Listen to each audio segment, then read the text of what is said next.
Hello everyone, आज हम देखने वाले हैं अग्निपथ योजना की जो परीक्षा होने वाली है उसमें जीके के 20 बहुत ही महत्वपूर्ण प्रश्नों को हम यहाँ पे देखने वाले हैं। तो ये सामान्य ज्ञान के 20 महत्वपूर्ण प्रश्न आपकी अग्निपथ योजना परीक्षा में पूछे जाने की पूरी संभावनाएं हैं, इसलिए आप इन प्रश्नों की तैयारी अच्छे से कर लें और साथ ही में चैनल को सब्सक्राइब कर लें और बेल आइकन को प्रेस कर दें ताकि ऐसे वीडियो आपको बार बार प्राप्त हो सके। और वीडियो को अधिक से अधिक लाइक एवं शेयर जरूर करें। और अगर आपने अभी तक हमारे पिछले वीडियो नहीं देखे हैं तो डिस्क्रिप्शन में आपको जीके के वीडियो की जो प्लेलिस्ट है उसकी लिंक मिल जाएगी, वहां से आप वो सारे वीडियो देख सकते हैं।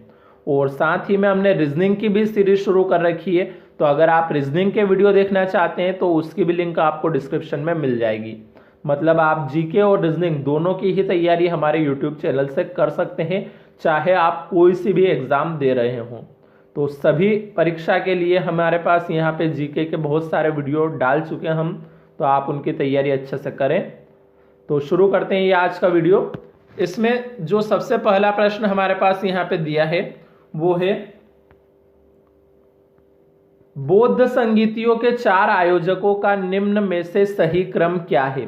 तो 4 ऑप्शन है, कालाशोक, अजातशत्रु, अशोक या अशोक और कनिष्क। दूसरा ऑप्शन में दिया है कनिष्क, अशोक, कालाशोक, अजातशत्रु। तीसरे में दिया है अशोक, कालाशोक, अजातशत्रु और कनिष्क। और चौथे में दिया अजातशत्रु, कालाशोक, अशोक और कनिष्क। तो इसका जो सही आंसर है वो है ऑप्शन नंबर डी, यानी कि अजातशत्रु, कालाशोक, अशोक और कनिष्क। ये इसका सही आंसर है। अगला प्रश्न है, ऋग्वेद में निम्न में से किन 2 जैन तीर्थंकरों का उल्लेख मिलता है। तो 4 ऑप्शन है, ऋषभदेव और अरिष्टनेमि। दूसरा है पार्श्वनाथ और निगंठनाथ पुत। तीसरा दिया है अश्वजीत और संजय वेठलीपुत्र। और चौथा दिया है ऋषभदेव और पार्श्वनाथ। तो इसका सही आंसर है ऑप्शन नंबर ए, यानी कि ऋषभदेव और अरिष्टनेमि। अगला प्रश्न है, निम्न 4 स्थान बुद्ध के जीवन की 4 प्रसिद्ध घटनाओं से जुड़े हुए हैं। इन स्थानों को सही क्रम में विन्यस्त करें। तो बोध गया, कुशीनगर, लुम्बिनी, सारनाथ, इन्हें सही क्रम में विन्यस्त करना है। तो इसका जो सही आंसर है वो है ऑप्शन नंबर ए, यानी कि सबसे पहले नंबर पे आएगा लुम्बिनी, फिर आएगा बोध गया, फिर तीसरे नंबर पे आएगा सारनाथ और चौथे नंबर पे आएगा कुशीनगर। तो इस प्रकार से ये ऑप्शन नंबर ए यहाँ पे सही था। अगला जो प्रश्न है वो है, आधुनिक देवनागरी लिपि का प्राचीन रूप है खरोष्ठी, ब्राह्मी, देवप्री या पाली। तो इसका सही आंसर ऑप्शन नंबर डी, यानी कि पाली है। अगला प्रश्न है, निम्नलिखित में से कौन सा एक प्राचीन महाजनपद यमुना नदी के तट पर स्थित था।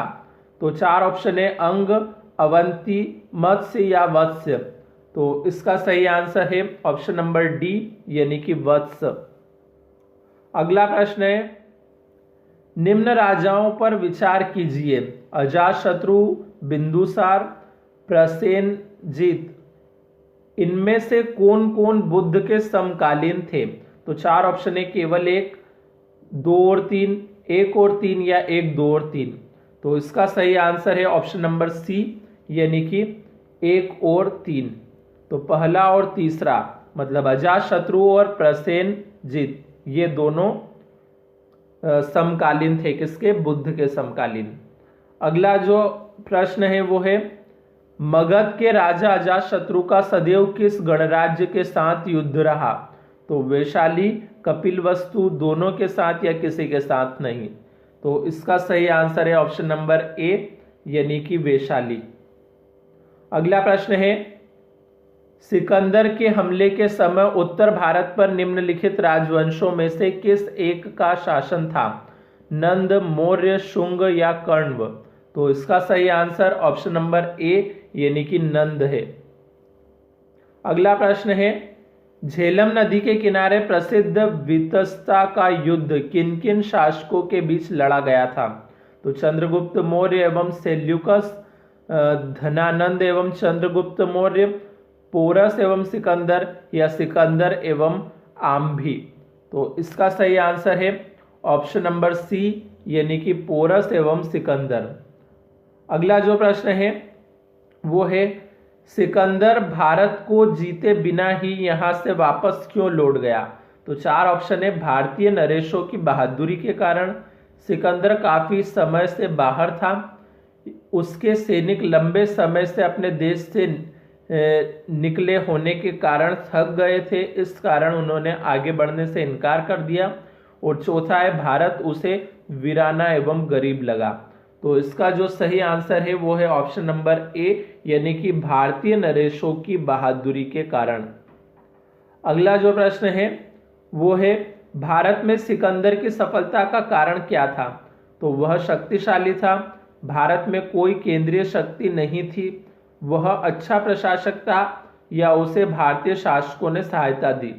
तो इसका सही आंसर ऑप्शन नंबर बी है, यानी कि भारत में कोई केंद्रीय शक्ति नहीं थी। अगला प्रश्न है, प्रश्न यहां पे दिया है, गंधार कला शैली एक संश्लेषण है भारतीय तथा फारसी कला का, भारतीय तथा चीनी कला का, भारतीय तथा तुर्की अफगानी कला का, या भारतीय तथा यूनानी कला का। तो इसका सही आंसर ऑप्शन नंबर डी, यानी कि भारतीय तथा यूनानी कला का। अगला प्रश्न है, प्रश्न दिया है, नीचे कुछ प्राचीन राज्यों तथा उनकी राजधानियों के युग्म दिए गए हैं, इनमें से कौन से सही सुमेलित नहीं है? तो अंग के साथ चंपा लिखा है, वत्स के साथ साकेत है, पांचाल के साथ कान्यकुब्ज, और मगध के साथ गिरिव्रज। तो इसमें हमें क्या बताना है, कौन से सही सुमेलित नहीं है वो हमें यहाँ पे बताना है। तो चार ऑप्शन में है, एक और दो, दो और तीन, तीन और चार, या एक और चार। तो इसका सही आंसर ऑप्शन नंबर डी है, यानी कि एक और चार। तो ये जो पहला और जो चौथा है ये सही सुमेलित नहीं है, बाकी दूसरा और तीसरा सही सुमेलित है। अगला प्रश्न है, भारत पर आक्रमण करने वाला पहला विदेशी कौन था?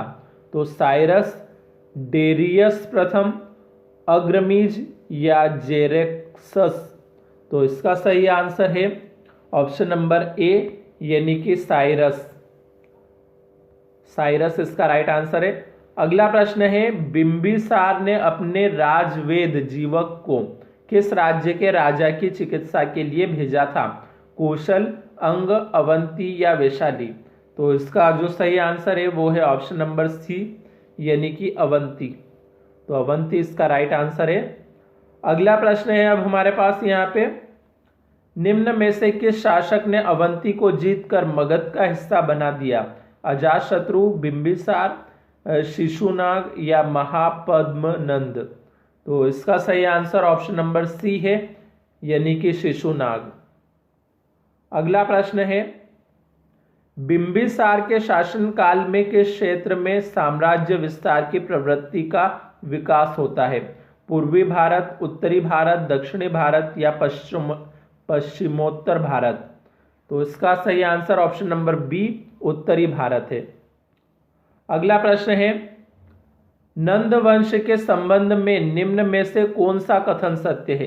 तो चार ऑप्शन है, इसकी स्थापना ईस्वी पूर्व 3री सदी में महापद्मनंद ने की, बौद्ध साहित्य के अनुसार धननंद इस वंश का अंतिम शासक था, नंदों के समय कुरु, पंचाल, काशी, इक्ष्वाकु, मिथिला, हेहेय, अश्मक आदि अन्य स्वतंत्र राज्य थे, और चौथा है उपरोक्त में से कोई नहीं। तो इसका जो सही आंसर है वो है ऑप्शन नंबर बी, यानी कि बौद्ध साहित्य के अनुसार धननंद इस वंश का अंतिम शासक था। ये कथन सत्य है बस। अगला प्रश्न है, निम्न में से किस स्थान पर सिकंदर की मृत्यु हुई? तो पटाला, तक्षशिला, बेबीलोन, या जेड्रोसिया। तो इसका सही आंसर ऑप्शन नंबर सी, यानी कि बेबीलोन है। अब आज का आखिरी प्रश्न हम यहाँ पे देखने वाले हैं। प्रश्न है, निम्न में से किसने कल्प सूत्र की रचना की? तो भद्रबाहु, स्थलबाहु, गोशल या गोशाल मखलीपुत्र। इसका सही आंसर है ऑप्शन नंबर ए यानी कि भद्रबाहु।